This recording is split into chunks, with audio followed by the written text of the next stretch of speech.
भाई हाथ हटा सत्य शोधक समाज, सत्य के साथ खड़ा होना, सच को स्वीकारना,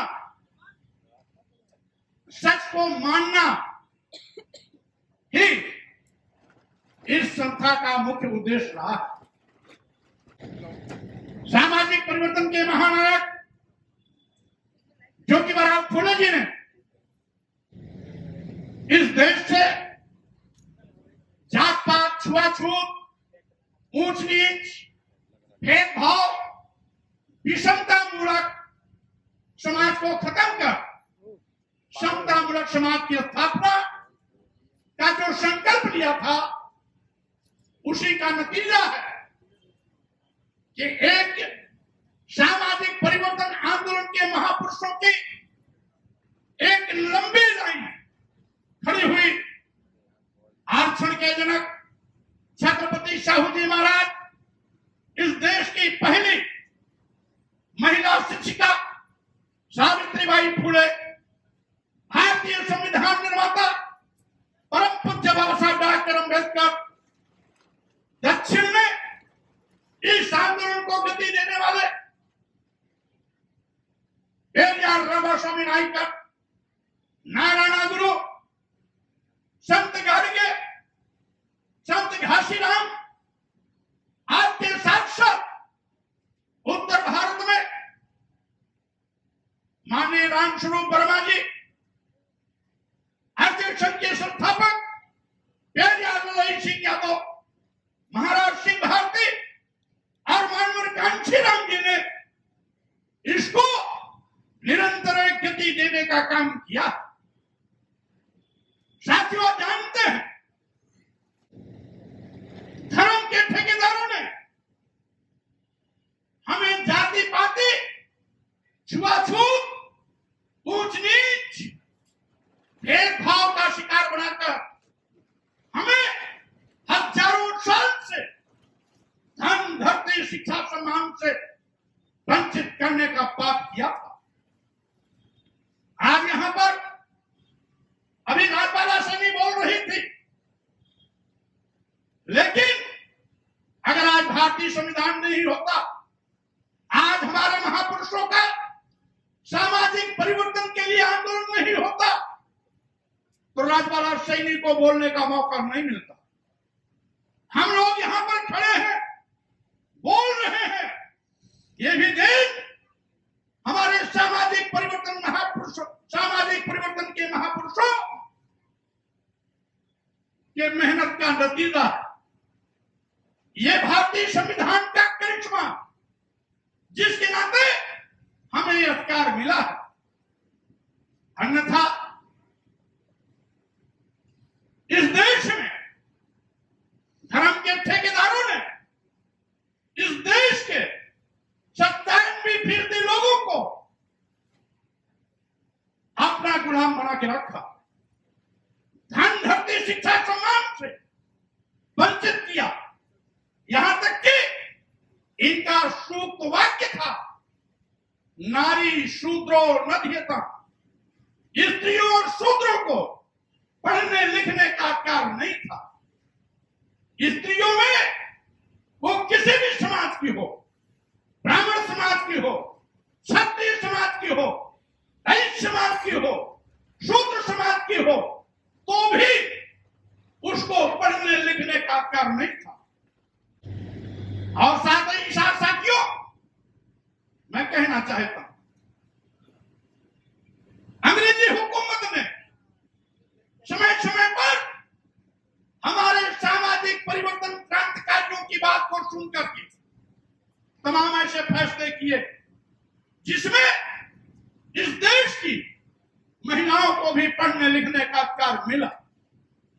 1835 में महिलाओं को अंग्रेजी हुकूमत ने पढ़ने लिखने का अधिकार दिया, और जब भारतीय संविधान बना तो बाबा साहब डॉक्टर अम्बेडकर ने उसको मौलिक अधिकार में शामिल कर हमेशा हमेशा के लिए उस पर मुहर लगाने का काम किया कि अब इस देश की महिलाएं भी पढ़ी। इस देश के दलितों, आदिवासियों को, शूद्र समाज को भी अंग्रेजी हुकूमत ने साक्षात्कार दिया। बाबा साहब डॉक्टर अम्बेडकर ने संविधान बनाते वक्त उसको मौलिक अधिकार से जोड़ने का काम किया। इस देश में महिलाओं का पहला स्कूल सावित्रीबाई फुले और ज्योतिबा फुले जी के प्रयास से 1848 पूना में स्थापित किया गया। और साथियों में कहना चाहता हूं, यह तो 18 विद्यालय ज्योतिबा फुले और सावित्रीबाई फुले ने मिलकर के 18 विद्यालय स्थापित करने का काम किए।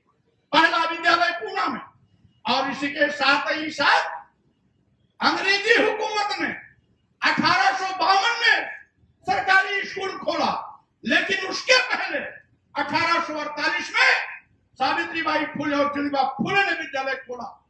ये योगदान था हमारे महापुरुषों का। साथियों, आप जानते हो पहले नरबली दी जाती थी। जब हमारे महापुरुषों ने इसके विषय में जानकारी अंग्रेजी हुकूमत को दी, तो अंग्रेजी हुकूमत ने उस नरबली पर रोक लगाई। नरबली जब कोई बड़ी बिल्डिंग बनती थी, किसी नदी का पुल बनता था, कोई सरकारी भवन बनता था, तो एक शूद्र समाज के व्यक्ति की नरबली दी जाती थी। अंग्रेजी हुकूमत ने भी इस पर रोक लगाने का काम किया।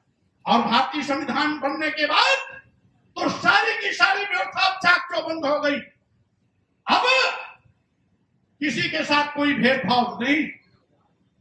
बाबा साहब डॉक्टर अम्बेडकर और साथ ही साथ हमारे सामाजिक परिवर्तन के महानायकों ने गैर बराबरी को खत्म किया, जात पात को खत्म किया, छुआछूत को खत्म करने का प्रयास किया, ऊंच नीच की भावना को खत्म करने का प्रयास किया, लेकिन किसी के साथ कोई भेदभाव नहीं किया। बाबा साहब डॉक्टर अम्बेडकर चाहते तो बदले की भावना से जिन लोगों ने हजारों साल तक हम पर जनजातीय अत्याचार किया, उनके खिलाफ भी कुछ कानून बना सकते थे। लेकिन बाबा साहब डॉक्टर अम्बेडकर की महानता कि उन्होंने किसी के साथ कोई भेदभाव नहीं किया, बल्कि इस देश के जितने भी बासिंदे थे, देशवासी थे, भारतीय थे, वो किसी भी वर्ग जात के रहे हों, हिंदू, मुसलमान, सिख, ईसाई, जैन, बौद्ध, कोई भी रहा हो, सबको एक समान अधिकार दिया भारतीय संविधान ने। यहाँ तक कि हजारों साल तक जनजातीय अत्याचार करने वालों को भी वही सम्मान मिला जो पूरे देश के अन्य लोगों को सम्मान दिया गया। ये बाबा साहब डॉक्टर अम्बेडकर की महानता थी। यह हमारे सामाजिक परिवर्तन के महानायकों की महानता थी कि उन्होंने बदले की भावना से काम नहीं किया, बल्कि सद्भावना के साथ सबके साथ न्याय करने का काम किया।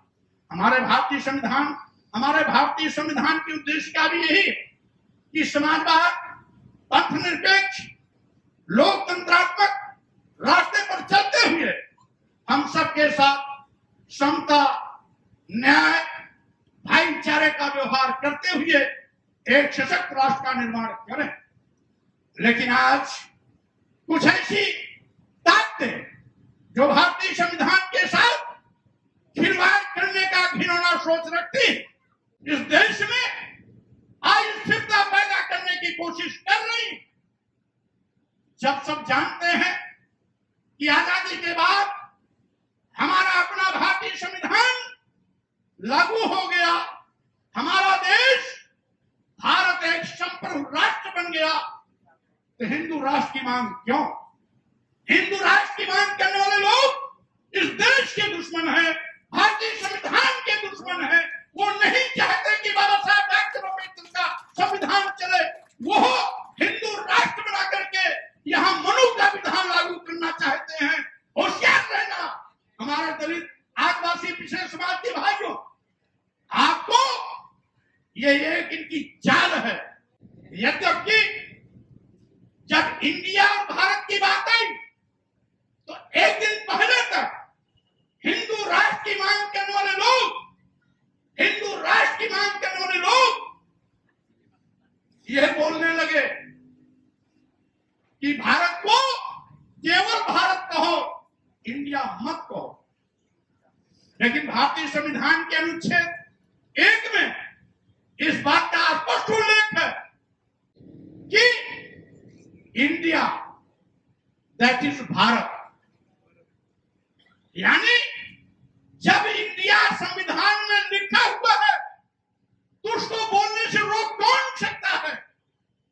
और एक दिन पहले हिंदू राष्ट्र की मांग करने वालों को भारत के प्रति प्रेम अचानक कैसे उमड़ आया? साथियों, ये इनका ड्रामा है। सही मायने में हिंदू राष्ट्र की मांग कर ये भारत की संप्रभुता पर चोट करना चाहते हैं।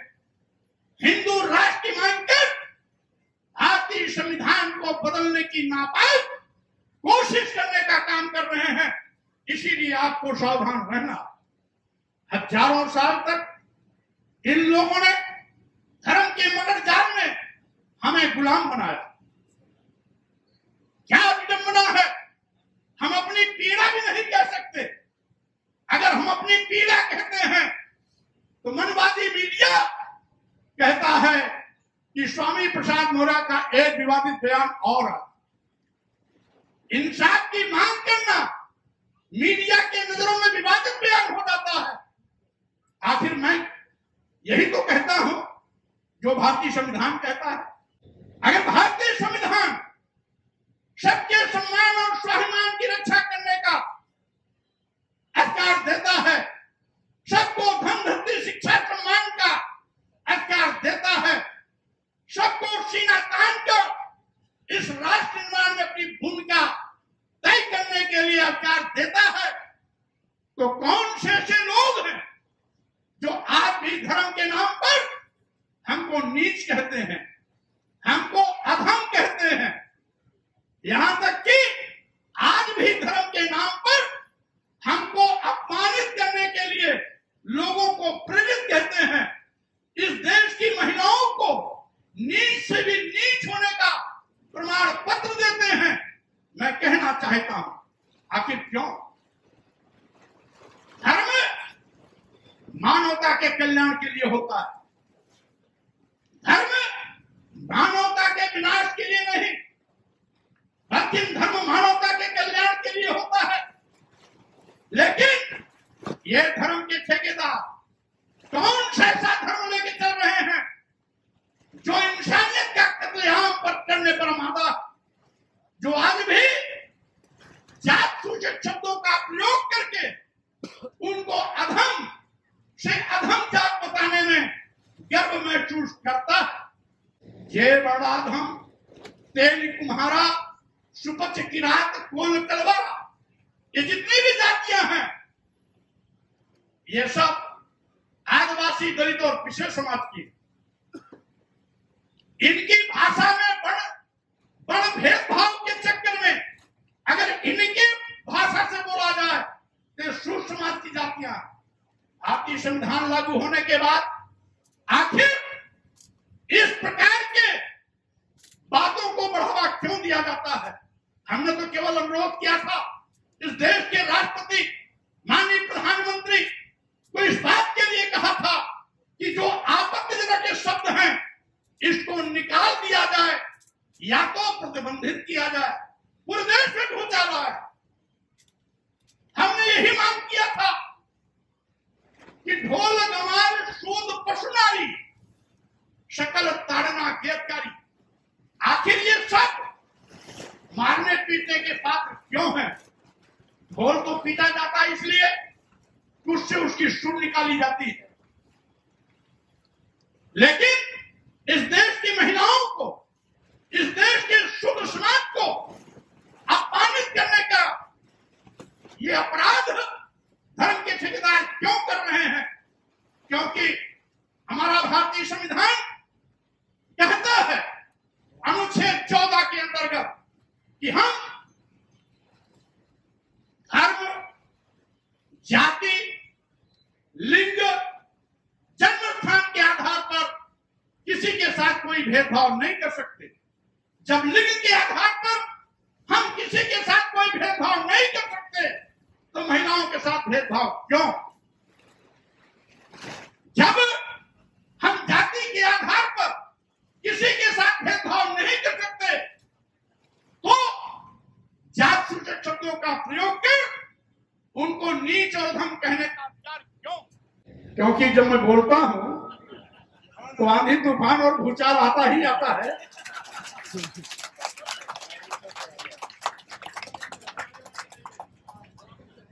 इसलिए साथियों, मैं आपसे कह रहा था, आज हमें अर्थ का अनर्थ पढ़ाया जा रहा। जब धर्माचार्य लोग घिर गए तो मानस की नई प्रति छपवा कर ताड़ना का अर्थ शिक्षा बताने लगे। लेकिन वे शायद नहीं जानते कि आप जो पढ़ने लिखने का अधिकार बाबा साहब डॉक्टर अम्बेडकर ने सबको दे दिया, अब इस देश का हर नौजवान पढ़ लिख करके तैयार हो गया। अब आपके समझाने समझने वाला नहीं है, क्योंकि आपकी समझ से ज्यादा समझ इस देश के शुद्ध समाज के लोगों के अंदर आ गया है, जिसको हजारों साल से तुमने पढ़ने लिखने से रोका। लेकिन यही कल्याण प्रेस वाले, गीता प्रेस वाले और धर्माचार्य लोग नहीं समझ पाए कि कहीं न कहीं गलती करने वाला अपनी गलती का कोई सबूत छोड़ के चला जाता है। इसी प्रकार से इन्होंने मानस में भी अपनी गलती छोड़ दिया। लिखा है एक जगह कि शापत तारत परुष कहंता, पूजहि विप्र कहाई सब संता, अपूजहि विप्र सकल गुणहीना, पूजहि न शूद्र गुण ज्ञान न प्रवीण। आप समझो, यहां पर ताड़न का मतलब आज भी लिखा है उसी रामचरितमानस में कि मारते पीटते प्रताड़ित करते। तो एक शब्द तो आपने शिक्षा से लगा दिया, लेकिन दूसरा ताड़न शब्द आपने छोड़ दिया। इसीलिए मैं कहना चाहता हूं कि साथियों, आज धर्म के नाम पर हमें नीच कहा गया। क्या हमें दर्द नहीं होगा? धर्म के नाम पर हमको अधम कहा गया, क्या अपमान नहीं होगा? धर्म के नाम पर हमारे साथ अपमान करने के लिए लोगों को प्रेरित किया जाता है, क्या हमें दर्द नहीं होगा? अगर हम अपना दर्द कहते हैं तो धर्म के ठेकेदारों के पेट में भूचाल आ जाता है। कोई हमारी हत्या करने की बात करता है, कोई सिर काटने की बात करता है, कोई तलवार से गर्दन उड़ा देने की बात करता है, कोई जीभ काटने की बात करता है, कोई हाथ काटने की बात करता है, कोई नाक कान काटने की बात करता है। लेकिन मैं कह देना चाहता हूं कि तुम्हारी इस गीदड़ भक्ति से स्वामी प्रसाद मौर्य के सेहत पर कोई असर पड़ने वाला नहीं है। और हमें तो खुशी होगी कि लोगों के सम्मान और स्वाभिमान की लड़ाई का परचम लहराते हुए, कदम आगे बढ़ाते हुए ऐसे 10-20 बदल घुड़की देने वाले गीदड़ों की क्या औकात, स्वामी प्रसाद मौर्य के सामने पहाड़ भी खड़ा होगा तो भी रुकने वाले नहीं हैं।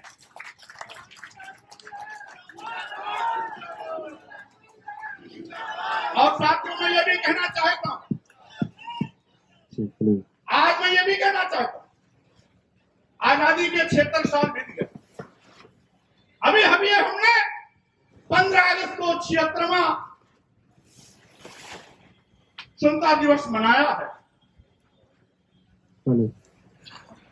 75 साल पूरे होने पर सरकार भी अमृत महोत्सव मना रही है, महिला सशक्तिकरण के नाटक भी कर रही है, और दूसरी ओर धर्म की आड़ पर महिलाओं को अपमानित करने के लिए उनको छूट भी दे रही है।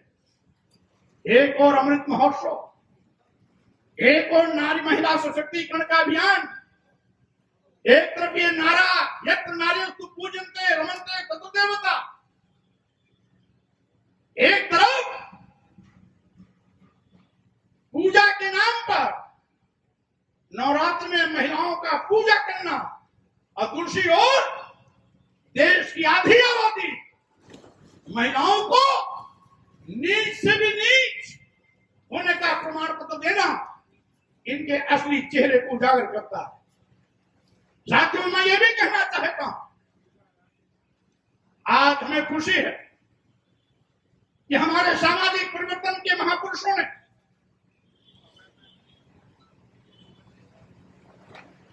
जो क्रांति का बिगुल फूका था उसको हम लोगों को आगे बढ़ाने का मौका मिला। यद्यपि पहले विपरीत परिस्थितियां थी। जब छत्रपति शाहू जी महाराज पेरिया रामास्वामी नायकर, नारायण गुरु, बाबा साहब डॉक्टर अम्बेडकर, ज्योतिबा फुले आदि सामाजिक परिवर्तन की लड़ाइयां लड़ रहे थे, उसमें परिस्थितियां विपरीत थी। लेकिन आज लोकतंत्र है, हमारा अपना भारतीय संविधान है, हम सभी को बराबर का सबको अधिकार है। और आज भी मनवादी ताकतें भारतीय संविधान पर भारी बनने की लगातार कोशिश में है। यही कारण है कि भारतीय संविधान लागू होने के बाद भी मनुवादी ताकतें मनु का विधान लागू करने का पाप कर रही है। हमारे पिछड़ी जात के तमाम लोग क्षत्रिय बनने की कोशिश करते हैं, लेकिन आप साथ नहीं मालूम कि क्षत्रिय बनने पर भी मनवादियों ने आपको नीच होने का ही प्रमाण पत्र दिया है। वहां जाकर के भी आप ऊंच नहीं बन सकते। इस व्यवस्था में जिसे हम अपना धर्म मानते हैं, इस व्यवस्था में जो वर्टिकल सबसे ऊपर नंबर 1, सबसे ऊपर जो यहाँ की वर्ण व्यवस्था है ब्राह्मण, दूसरे पर क्षत्रिय, तीसरे पर वैश्य, चौथे पर शूद्र, यानी सबसे ऊपर कौन? ब्राह्मण। मनु की व्यवस्था में सबसे ऊंचा ब्राह्मण और सब उसके उसके नीचे, यानी सभी नीच होने में दर्जा का अंतर है। कोई 1 नंबर का नीच, कोई 2 नंबर का नीच, कोई तीसरे नंबर का नीच। और हम नहीं कह रहे हैं, यह मनु का विधान कहता है। एक श्लोक है मनुस्मृति में, पंचवर्षम तु ब्राह्मणम शतवर्षम तु क्षत्रपाः पिता पित्रो बीजानीया ब्राह्मणस्तयो पिता। यानी 5 साल के ब्राह्मण 100 साल के क्षत्रिय में पिता पुत्र का संबंध है, जिसमें 5 साल का ब्राह्मण का बच्चा 100 साल के बूढ़े क्षत्रिय का पिता है। ये स्वामी प्रसाद वगैरह नहीं कर रहे, ये मनु महाराज कह रहे हैं, ये मनुस्मृति कह रही है। हम इसलिए इसका हवाला दे रहे हैं कि पिछले समाज के लोगों क्षत्रिय बनने का, झूठा क्षत्रिय बनने का नाटक मत करना।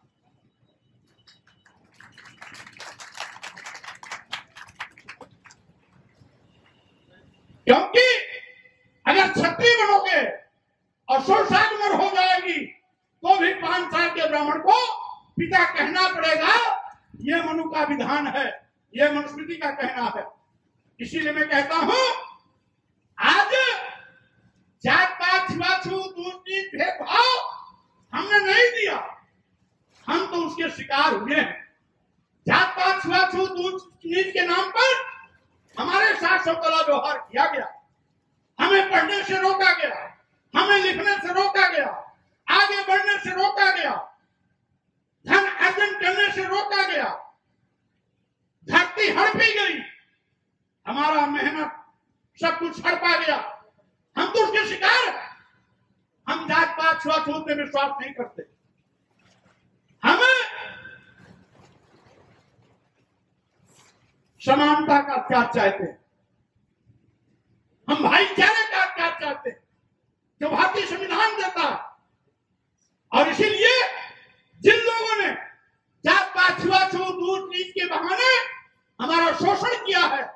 स्वाभाविक रूप से उस शोषण के शिकार हम हुए हैं, तो हम अपनी पीड़ा और दर्द अपने लोगों के साथ साझा जरूर करेंगे। जब हम दर्द और पीड़ा अपने लोग के साथ साझा करते हैं तो धर्म के ठेकेदारों के पेट में दर्द होता है, पूरे देश में भूचाल आता, भूकंप आता है और धर्माचरण करने वाले लोग अनाप शनाप भाषा बोलने लगते हैं। ऐसा लगता है कि आज स्वामी प्रसाद मौर्य की बात उनको गोली से भी ज्यादा घायल कर रही है, इसीलिए उनकी जुबान भी लड़खड़ाने लगती है। लेकिन सच को स्वीकारना हो, सच को स्वीकारना होगा। और मैं तो यही कहना चाहता हूं, समय रहते धर्म के ठेकेदारों को भी कहना चाहूंगा, सुधर जाओ। अगर आप चाहते हो कि धर्म और मजबूत हो, धर्म और सशक्त हो, तो आपको धर्माचरण के रास्ते पर चलना होगा। आपको इंसानियत को मजबूत करने के लिए प्रयास करना होगा। इंसानियत का कत्लेआम करके आप धर्म को सशक्त नहीं बना सकते हो। और यही मेरी अपील इनको नागवार गुजरती है। मैं कहना चाहता हूं साथियों, आज भी हम कितने भी पढ़ लिख के विद्वान क्यों न हो जाए, ये हमको अभी भी सम्मान नहीं देना चाहिए, क्योंकि उन्होंने अपने ग्रंथों में लिख दिया कि पूजन शूद्र गुण ज्ञान प्रवीणा। गुणी भी है, ज्ञानी भी है, एक्सपर्ट भी है, यानी पीएचडी डिग्री तमाम डिग्रियां भी ले रखा है, फिर भी अगर वो शूद्र है तो उसका सम्मान मत करना। बाबा साहब डॉक्टर अम्बेडकर स्वयं इसके भुक्तभोगी रहे। दुनिया की सारी डिग्रियां लेने के बाद बाबा साहब डॉक्टर अपने जमाने के दुनिया के सबसे बड़े विद्वान होकर का गौरव प्राप्त किया। दुनिया के सबसे अच्छा बड़े विद्वानों में से बाबा साहब डॉक्टर अम्बेडकर एक थे। लेकिन जब इस भारत भूमि पर आते हैं तो यहाँ पर जात पात छुआछूत ऊंच-नीच के चक्कर में दुनिया का सबसे बड़ा विद्वान होने का खिताब पाने के बावजूद भी बाबा साहब डॉक्टर अम्बेडकर को इस भारत भूमि पर चप्पे चप्पे पर अपमानित होना पड़ता है। ये मनवादी व्यवस्था के लोग आज भी हमको अपमानित करने की कोशिश करते हैं। आज भी ये हमें जानवर से बदतर जिंदगी जीने के मजबूर करना चाहते हैं और यही इनका कानून है। मनुस्मृति ने एक जगह लिखा हुआ कि शूद्रम तु कार्यदास्यम कृतम अकृतम वा दास्यैव तो जन्मना ब्राह्मणं तु स्वयं हुआ। यानी ब्राह्मण स्वयंभू शक्ति है, उसको कुछ भी करने की जरूरत नहीं है। लेकिन ये शूद्र समाज के लोग, जिसमें आज एससी एसटी ओबीसी सब आते हैं, इनके लिए क्या लिखा कि शूद्रम तु कार्यदास्यम, इनको गुलामी करनी ही करनी है। कृतम अकृतम वा, छदाम लेके करें या बेगारी में करें, ये इसीलिए पैदा हुए है, ये इनका धर्म है। ये हमें आज भी सम्मान देने के लिए तैयार नहीं। भारतीय संविधान हमें सम्मान स्वाभिमान का अधिकार दे दिया, लेकिन अभी भी ये धर्म के ठेकेदार अभी भी हमें जानवर से बदतर जिंदगी जीने के लिए मजबूर करने की कोशिश करते हैं। मैं यहां आए हुए भाइयों बहनों से कहना चाहता हूं, आप देखते होंगे बहुत से त्योहार आते हैं, बहुत से त्योहार आते हैं। दिवाली आती है, आप पूजा किसकी करते हो? लक्ष्मी और गणेश। लक्ष्मी की सवारी,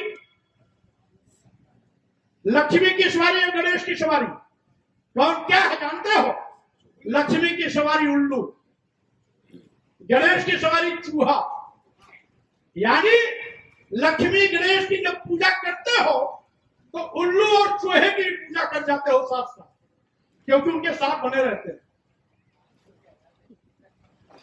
जब आप भैरव की पूजा करते हो तो भैरव की पूजा के साथ साथ उनकी सवारी कुत्ते की पूजा आप कर जाते हो। जब आप भवानी की पूजा करते हो तो भवानी की पूजा के साथ साथ उनकी सवारी गधे की भी पूजा आप कर जाते हो। भगवान के रूप में जब मत्स्यावतार की बात करते हैं तो मत्स्यावतार के रूप में आप मछली की भी पूजा कर जाते हो। कच्छपा अवतार के रूप में आप कछुए की भी पूजा करने जाते हो। शुक्रा अवतार के रूप में आप सूअर की भी पूजा कर जाते हो। लेकिन सूअर पालने वाले वाल्मीकि की, पासी की, गधा पालने वाले धोबी की आप सम्मान नहीं कर सकते हो। यानी जानवर की पूजा कर सकते हो, लेकिन इनके जो पालक हैं, इनके जो पोषक हैं, उनकी आप उनको सम्मान देना स्वीकार नहीं करते हो। मछली कछुए की पूजा कर जाते हो, लेकिन बिंद निषाद केवट मल्ला आपकी पूजा यानी आज का सम्मान आप नहीं करते हो। ये आपकी विडंबना, क्या सोच है कि आप गधे, कुत्ते, चूहे, उल्लू, सूअर, मछली, कछुए सबकी पूजा करते हो, लेकिन इंसान को इंसान नहीं समझते हो। हमारी लाइन क्या है? इंसान को इंसान समझो। अगर आपको सम्मान प्यारा है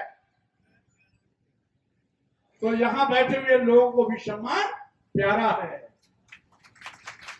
अगर आप स्वाभिमान से रहना चाहते हो, यहां बैठे हुए लोगों को भी स्वाभिमान के साथ बैठने का चाहत बनी है। अगर आपको भूख प्यास लगती है, यहां बैठे हुए लोगों को भी भूख प्यास लगती है।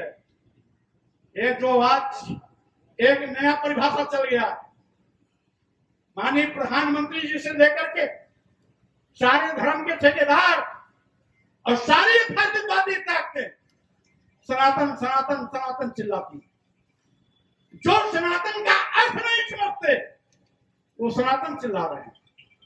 मैं भी सनातन को मानता हूं, लेकिन तुम सनातन का तो अर्थ ही नहीं समझते।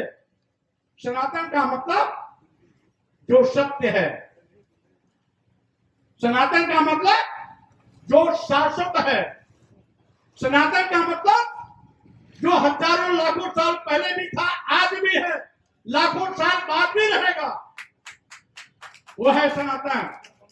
जैसे सूर्य हमें प्रकाश देता है, सूर्य के प्रकाश से हमें जीवन मिलता है, लाखों साल पहले भी देता था, आज भी दे रहा है, लाखों साल बाद भी सूर्य हमें प्रकाश देता रहेगा। ये सनातन है। पृथ्वी के चारों ओर, सूर्य के चारों ओर पृथ्वी चक्कर लगाती है। लाखों साल पहले भी चक्कर लगाती थी, आज भी लगा रही है, हजारों साल लाखों साल बाद भी लगाएगी। ये सनातन। हवा, पानी, अग्नि, जमीन, ये हमें जीवन देते हैं। लाखों साल पहले भी देते थे, आज भी दे रहे हैं, आगे भी देते रहेंगे। यह सनातन है। हर बच्चा अपनी मां के पेट से पैदा होता है, यह सत्य है, सनातन है। यहां तक कि आज यथार्थवादी ताकतें जो सनातन बोलती हैं, उनका सनातन का मतलब जात पात, छुआछूत, ऊंच नीच, भेदभाव। उनका सनातन का मतलब मुंह से ब्राह्मण पैदा हो गया, बाहु से क्षत्रिय पैदा हो गया, भुजा से क्षत्रिय पैदा हो गया, जंघे से वैश्य पैदा हो गया और पैर से शूद्र पैदा हो गया। उनका सनातन वो है जो न सत्य है, न वैज्ञानिक है, न पहले कभी हुआ, न आज हो रहा है, न आगे कभी होगा। यहां बैठे हुए लोगों से पूछना चाहता हूं, क्या किसी बच्चे को किसी के मुंह से पैदा होते देखा आप लोगों ने? अगर कोई देखा तो हाथ उठा दे। नहीं ना? अच्छा चलिए, किसी बच्चे को इस बाहु यानी इस बाहु हाथ से पैदा होते देखा नहीं। किसी को क्या आप अपने जंघे से पैदा होते किसी को देखा? क्या पैर से किसी को पैदा होते देखा? नहीं। ये सनातन कैसे हो सकता है? तो इनका सनातन पाखंड है, इनका सनातन ढोंग है, इनका सनातन जात पात छुआछूत ऊंच नीच है, इनका सनातन भेदभाव है। और इसीलिए हमारे सनातन और इनके सनातन में अंतर है। भगवान बुद्ध ने कहा था कि बैर को बैर से नहीं खत्म किया जाता सकता, यानी शत्रुता को शत्रुता से खत्म नहीं किया जा सकता। अगर शत्रुता को खत्म करना है तो प्यार के लिए हाथ बढ़ाना पड़ेगा। आप उसको सम्मान देकर के अपना बना सकते हैं, तलवार चला करके उससे आप हाथ नहीं मिला सकते। मित्रता भाव बढ़ानी पड़ेगी, भाईचारा बनाना पड़ेगा, दोस्ती भाव पैदा करना होगा और अपनी मित्रता का भाव उसके मन में पैदा करना होगा। तब दुश्मनी खत्म होगी। दुश्मनी दुश्मनी से खत्म नहीं होती। इसीलिए साथियों, मैं आपसे कहना चाहता हूं, मेरा मकसद है, अगर आप सत्य शोधक समाज के इस कार्यक्रम में आए हो तो ज्योतिबा फुले जी चाहते थे कि आप सत्य को जानो और जानो तब मानो। यही बुद्ध भगवान कहते थे, तथागत बुद्ध यही कहते थे। और इसीलिए बुद्ध भी कहते थे, अपदीपो भाव, अपना प्रकाश आप स्वयं बनो। ये तभी संभव है जब आपके अंदर अच्छी शिक्षा दीक्षा होगी। अच्छा क्या है, बुरा क्या है, दोनों में अंतर करने की क्षमता होगी। और इसीलिए बुद्ध भी यही कहते थे, पहले किसी भी कही बात को, किसी भी पढ़ी हुई बात को, सुनी हुई बात को, लिखी हुई बात को पहले अपने दिमाग की कसौटी पर कसो। अगर वो बहुजन हिताय के लिए खड़ा उतरता है तब उसे मानो। यही चीज ज्योतिबा फुले ने कहा, सच क्या है पहले जानो, और अगर सच है आप स्वीकार करते हो तब उसको मानो। बाबा साहब डॉक्टर अम्बेडकर ने भी हमें 3 संदेश दिया, शिक्षित बनो, और उसके बाद कहा संगठित हो, संघर्ष करो। संगठित हो, संघर्ष करो पहले क्यों नहीं कहा? पहले क्यों कहा शिक्षित बनो? इसीलिए कि जब आप पहले शिक्षित बनेंगे तब संगठन का दिशा भी सकारात्मक होगा, संघर्ष का रास्ता भी मानवता के कल्याण के लिए होगा। अगर आप पढ़े लिखोगे नहीं, संगठित हो गए, तो डकैत के गिरोह के रूप में भी वो काम कर सकता है, हत्या करने के लिए भी वो काम कर सकता है, गलत काम करने के लिए भी वो काम कर सकता है। इसीलिए बाबा साहब डॉक्टर अम्बेडकर ने भी कहा कि पहले शिक्षित बनो। अब आप शिक्षित बन जाएंगे तो संगठन और संघर्ष दोनों का रास्ता जो है वो सकारात्मक होगा, मानव कल्याण के लिए होगा, बहुजन हिताय के लिए होगा। इसीलिए साथियों, बाबा साहब डॉक्टर अम्बेडकर ये भी कहते थे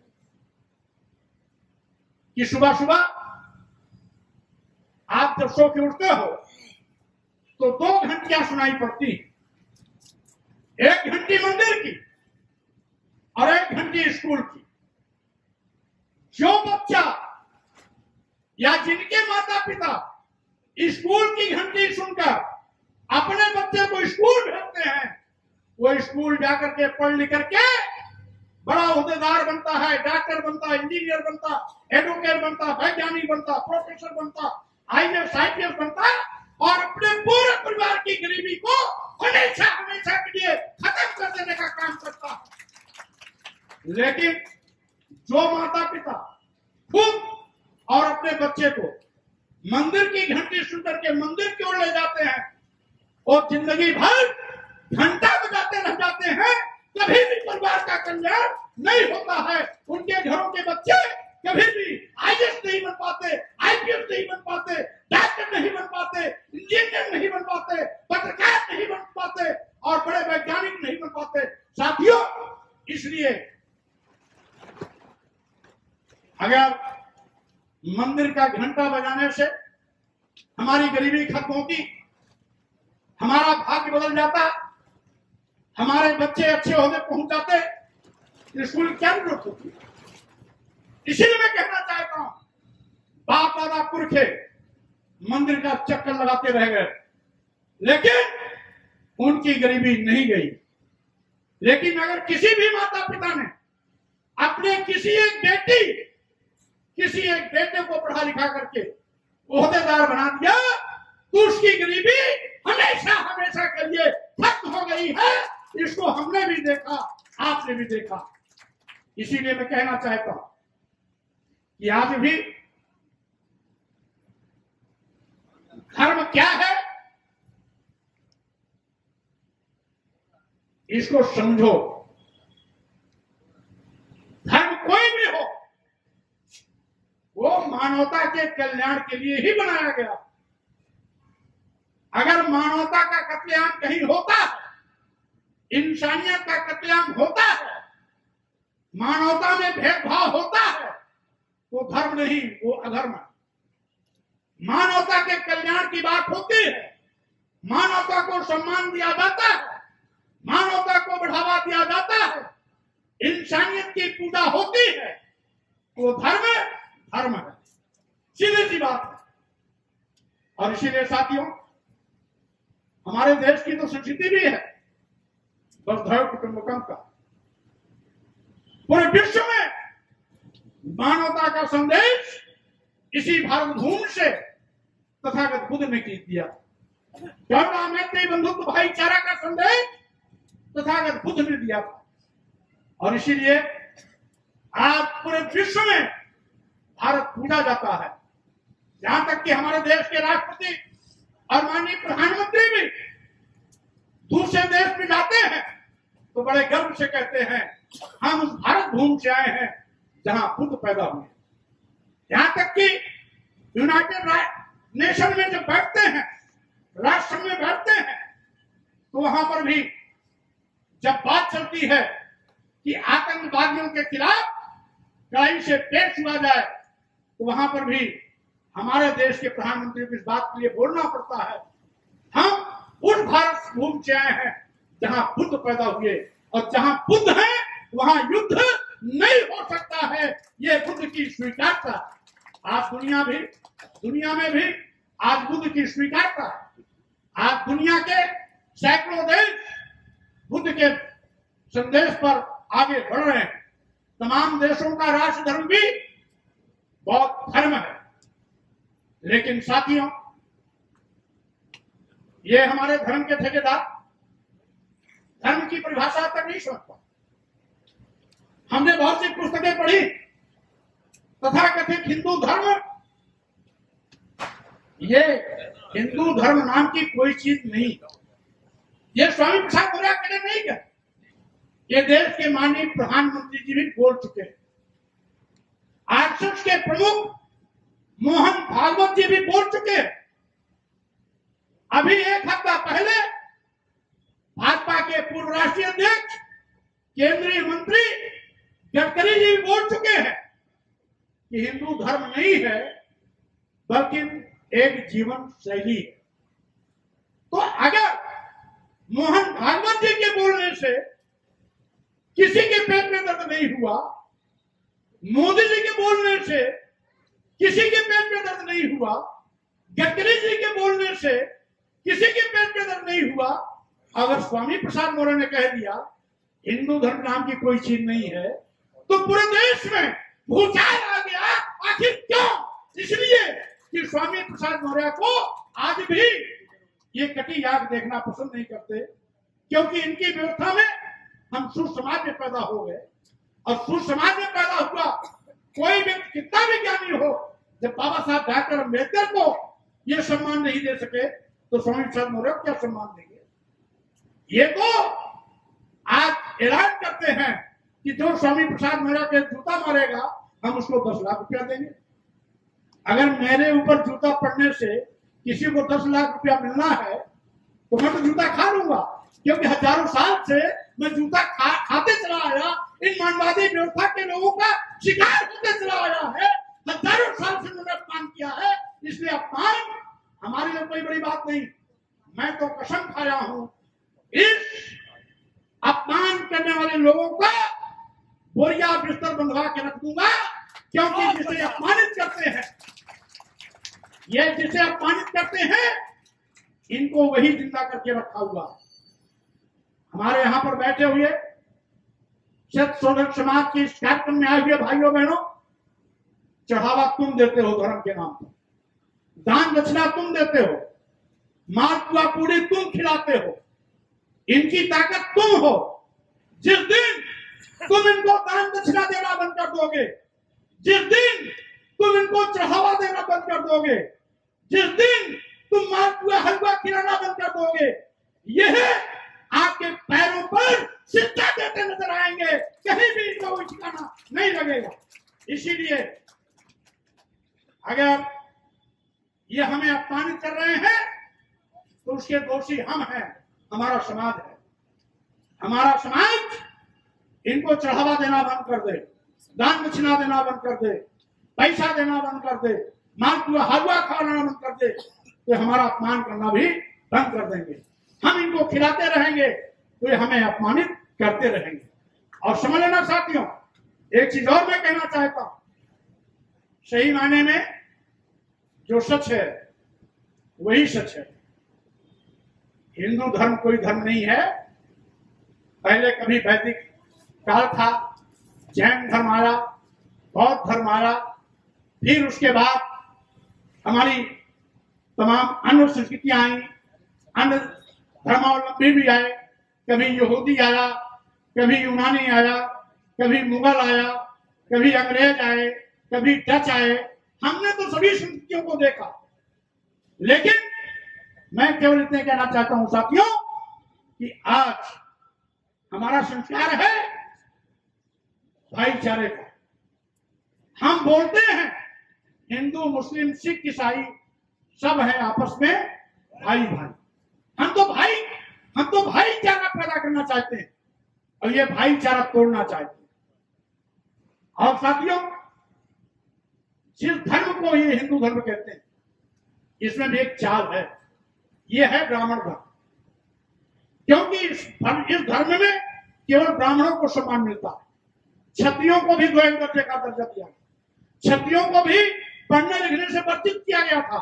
उनको केवल शस्त्र विद्या सिखाई जाती थी, शास्त्र खुद सीखते थे और शस्त्र विद्या क्षत्रियों को सिखाते थे।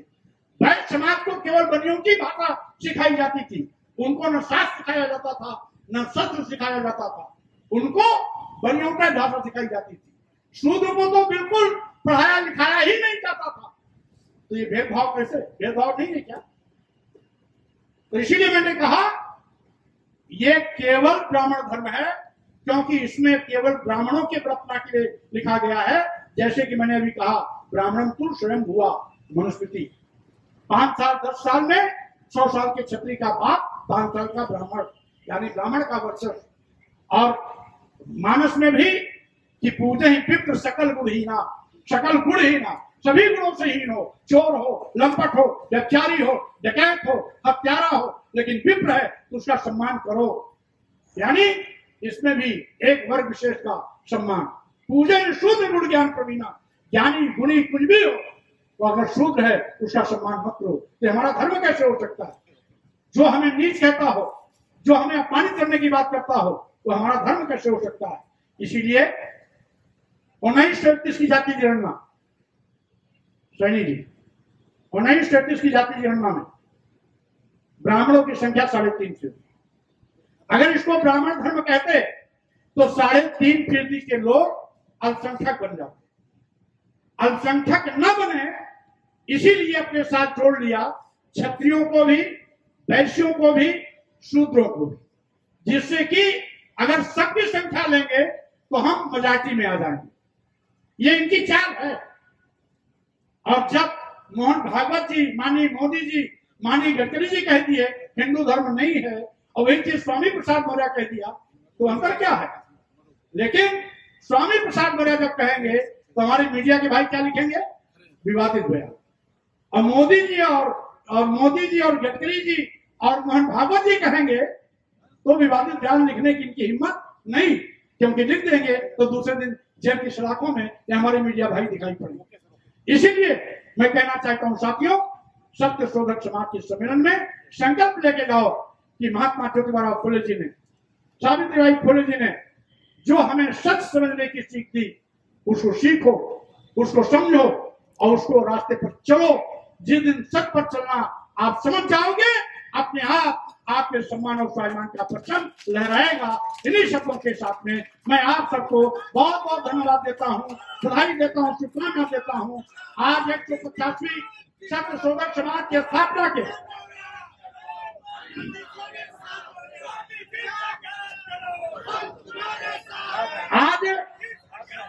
आज सत्य शोधक समाज के 150वीं वर्षगांठ के अवसर पर मैं आपको शुभकामना देता हूं, बधाई देता हूं, आयोजक साथियों को धन्यवाद देता हूं और साथ ही साथ ये कोशिश करता हूं कि ज्योतिबा फुले जी का कारवा आगे बढ़ता रहे, बाबा साहब डॉक्टर अम्बेडकर के कारवा आगे बढ़ता रहे, सम्मान की लड़ाई लड़ते रहे, आगे बढ़ते रहे। कल आपका होगा। इन्हीं शब्दों के साथ अपनी बात पर विराम देता हूं। जय ज्योतिबा, जय भीम, जय भारत, नमो बुद्धाय।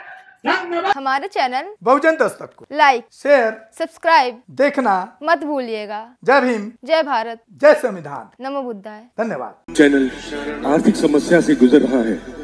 अगर आप बहुजन समाज में बाबा साहेब अम्बेडकर और तथागत बुद्ध की विचारधारा को अधिक से अधिक लोगों तक पहुंचाना चाहते हैं तो हमें आर्थिक सहयोग प्रदान करें, ताकि हम अपने चैनल के माध्यम से देश विदेश में समता, बंधुता, एकता और संवैधानिक अधिकारों को ज्यादा से ज्यादा लोगों तक पहुंचा सकें। आप अपनी सहायता राशि नीचे लिखे खाते में जमा करा सकते हैं। खाता धारक गौतम रत्ना, खाता संख्या 3169576865 IFSC कोड SBIN 0060336, बैंक भारतीय स्टेट बैंक। आप हमारे बैंक खाते का विवरण स्क्रीन पर भी देख सकते हैं। जय भीम, जय भीम। मैं गौतम रत्ना आपका बहुजन फिल्म प्रोडक्शन में स्वागत करता हूं और आप हमारे प्रोडक्शन हाउस के अंदर अपना कैरियर बना सकते हैं as a film director, as a producer and actor and actress and editor and cinematographer also. अगर आपको फिल्म से रिलेटेड कुछ भी प्रोजेक्ट आपको बनवाना है तो हमारे पास में पूरा सेटअप है, जिसमें फिल्म कैमरा है, शूटिंग लाइट्स है और एडिटिंग है। सारा A to Z एक ही जगह पर आपको हमारे यहाँ पर मिल जाएगा। तो दोस्तों आप हमें कांटेक्ट कर सकते हैं हमारे नंबर्स पर 9810085714 और 8510005714। हमारे वेबसाइट पे विजिट कर सकते हैं www.filmserviceindia.com और हमें मेल भी कर सकते हैं gautamfilmsproduction@gmail.com पर। धन्यवाद।